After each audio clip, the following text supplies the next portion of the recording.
அடுத்ததாக தர்மபுரியை சேர்ந்த சாவுல் மீதுங்கிறவர் கேட்கிறாரு, கிரகணத்தை பார்த்தால் அது விலகும் வரை தொழுகுங்கள் என்று நபிசல் கூறியிருக்கிறார்கள்.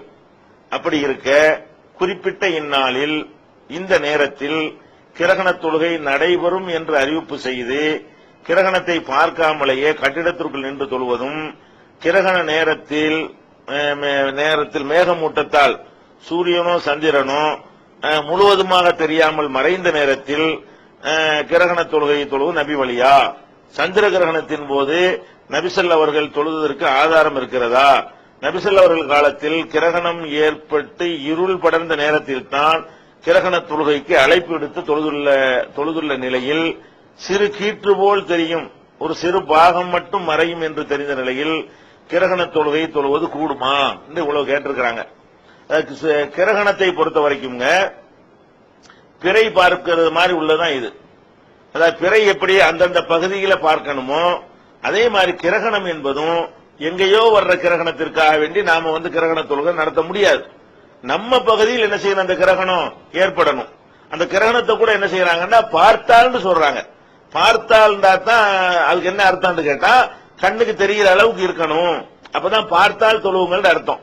அப்ப கிரகணம் இந்த நேரத்தில் உங்களுக்கு கிரகண தொழுகை அறிவிக்கிறதா இருந்தால் அதை நம்ம புரிந்து கொள்ள வேண்டிய விதம் எப்படி என்று சொன்னால், அன்றைய தினம் உங்களுக்கு பார்க்க முயற்சி பண்ணுங்கள்.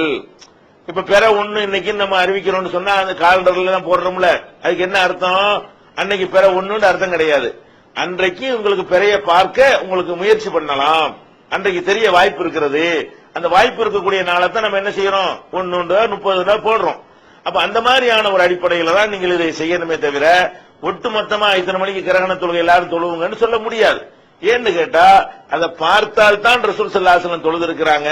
இதா ரஅய்துமூஹு, நீங்கள் அதை கண்டால் நீங்கள் தொழுவுங்கன்னு சொன்ன காரணத்தினால அது விலகிற வரைக்கும் தொழுவுங்கன்னு வேற சொல்றாங்க. அப்ப காண்பதும் விலகுவதும் நமக்கு தெரியணும்.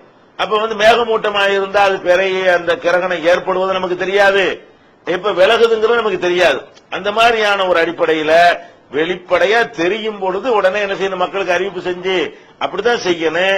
ஆனா முன்னாடியே நம்ம அறிவிப்பு செய்வதற்கு காரணம் என்னன்னு கேட்டா, உங்களுக்கு அன்னைக்கு தெரிய வாய்ப்பு இருக்கிறது, அன்றைக்கு கிரகணம்னு கணித்திருக்கிறார்கள், உங்க ஊர்ல தெரிய வாய்ப்பு இருந்தா பாருங்க, தெரிஞ்சா செய்யுங்கன்றாச்சு. ஆனா இந்த தடவை சந்திர கிரகணத்தை பொறுத்த வரைக்கும் அது ஒரு கிரகணம்னு சொல்ல முடியாத அளவுக்கு, ஒரு நூல் அளவுக்கு, ஒரு கோடு அளவுக்கு, ஒரு விரல் அளவுக்கு கூட என்ன செய்யலாது, மறையல. சின்ன அளவுக்கு தான் மறைஞ்சிருக்கிறது. அது நுணுக்கமாக அந்த கண்ணாடிகள் வைத்து பார்த்தால் தெரிகிற அளவுக்கு தான் இருந்துச்சே தவிர ஆகாயத்தில் எந்த விதமான கிரகணத்தினுடைய சாயலும் தெரியவில்லை. வேற வேற ஏரியாக்கள்ல முழுசா மறைஞ்சிருக்கிறது. அப்ப யார் பகுதியில மறைந்ததோ அவங்க தான் தொழுவாங்களே தவிர மறையாதவர்கள் தொழுவணும்னு என்ன செய்ய முடியாது, அதை எடுத்துக்கொள்ள முடியாது. அது நீங்க சுட்டி காட்டினபடி என்ன செஞ்சாங்க, நல்ல இருள் படந்த நேரத்தில் தான் என்ன செஞ்சாங்க, ரசூல் ஸல்லல்லாஹு அலைஹி வஸல்லம் மக்களுக்கு அழைப்பு செய்ய சொன்னாங்கன்னு வந்திருக்கிறது. அதனால நல்லா மறைச்சிருக்கும் பொழுதுதான் அந்த கிரகண தொழுவனு. நல்லா மறைக்கல டைரக்ஷன் நேர் டைரக்ஷன்ல வரலன்னு தான் அர்த்தம். ஒரே நேர்கோட்டில் வந்தா தான் கிரகணம் ஏற்படும். ஒரே நேர்கோட்டில் யாருக்கு வரும்னு கேட்டா அந்த எந்த பகுதியில அந்த கிரகணத்தை பாக்குறாங்களோ அவங்கள்ட்ட இருந்து பார்த்தா நேர்கோட்டில் வரும். நமக்கு சைடுல தான் வந்திருக்குது. அதனால நமக்கு என்ன செய்ய வேண்டியது இல்ல, அதை தொழுவணும்னு சொல்ல முடியாது. அதுக்கு அடுத்து சூரிய கிரகணம் சந்திர கிரகணத்துக்கு தொழுவதற்கு ஆதாரம் இருக்குதா அப்படின்னு கேட்கிறாங்க. ரசூல் ஸல்லல்லாஹு அலைஹி வஸல்லம் அவர்கள் சூரிய கிரகணத்தை தொழுவதற்கு தான் ஆதாரம் இருக்கிறது. ஆனா சந்திர கிரகணத்தை பொறுத்த வரைக்கும் அப்ப அந்த வார்த்தையை சொல்றாங்க, இன்ன ஷம்ஸ வல் கமர ஆயத்தானி, சூரியனும் சந்திரனும் அல்லாஹ்வுடைய அத்தாட்சிகள், அதுக்கு கிரகணம் பிடித்தால் நீங்கள் தொழுங்கள் என்று சொல்லி இருக்கிறாங்க. செஞ்சது சூரியனுக்கு செஞ்சாலும் சந்திரனுக்கும் சூரியனுக்கும் நீங்கள் செய்யுங்கள் என்று சொல்லி ஆர்டர் இருக்கிற காரணத்தினால நம்ம என்ன செய்யணும், சந்திர கிரகணத்துக்கும் தான் தொழுகை இருக்கிறது. ஆனா அந்த தொழுகையை பொறுத்த வரைக்கும் நீங்க பார்த்து தான் தொழுவணுமே தவிர ஜமாத்திலிருந்து ஒரு முடிவு எடுத்து தமிழ்நாட்டுக்கு பூரா ஒரே மாதிரியா டிக்ளேர் பண்ணி செய்யறதுங்கிறது கிடையாது.